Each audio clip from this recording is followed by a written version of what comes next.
Get ready for the dictation.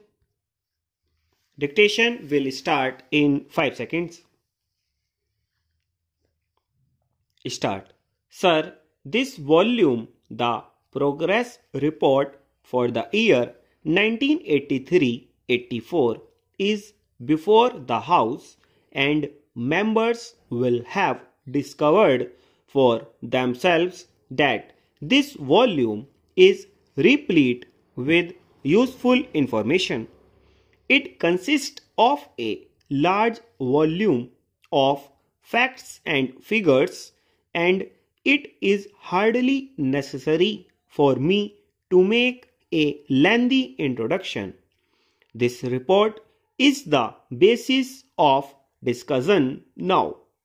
I would make only one request to honorable members. They will have a lot to say about the various aspects of our economic situation and economic progress of the country.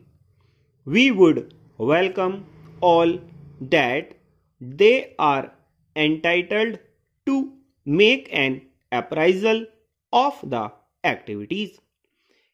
Let it be a critical appraisal, and I hope, sir, that it will also be a fair appraisal.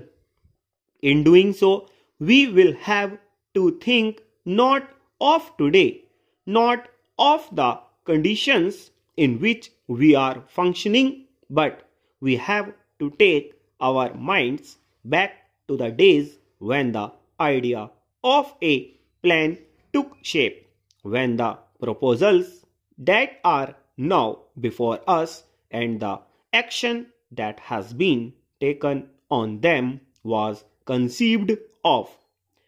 What were those conditions? It will be very easy for all of us to recall the days of anxiety through which we were passing then. We were not sure of our food supplies for the next month. We were, as some people said, living from ship to mouth. We had a certain nervousness about our food supply. We had, on account of frantic demands from all parts of the country to move food from one part to the another and rush it to places where stocks were low.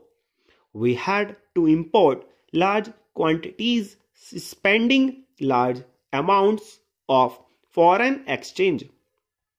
We had also to give heavy subsidies, and yet people were not satisfied, and they could not be. There were controls, and there were difficulties experienced by many people. The quantities consumed then were low relatively to what a normal human being must consume. Sir, this was the situation in respect of food and in respect of other consumer goods also. Cloth was so difficult to obtain even to cover the minimum needs of an ordinary family. We had difficulties in other directions also, difficulties about transport and so on, and then it was in those very days that the problem of rehabilitation of displaced persons was prominent.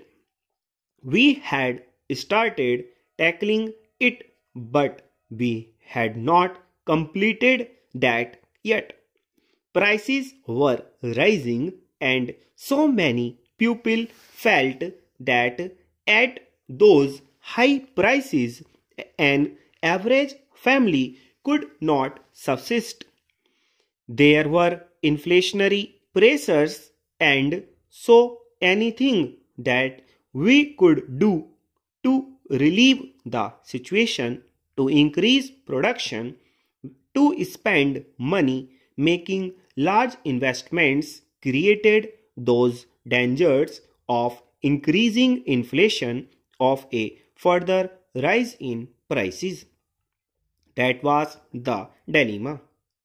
What is the position now? When we judge of ourselves today, we should not think of today.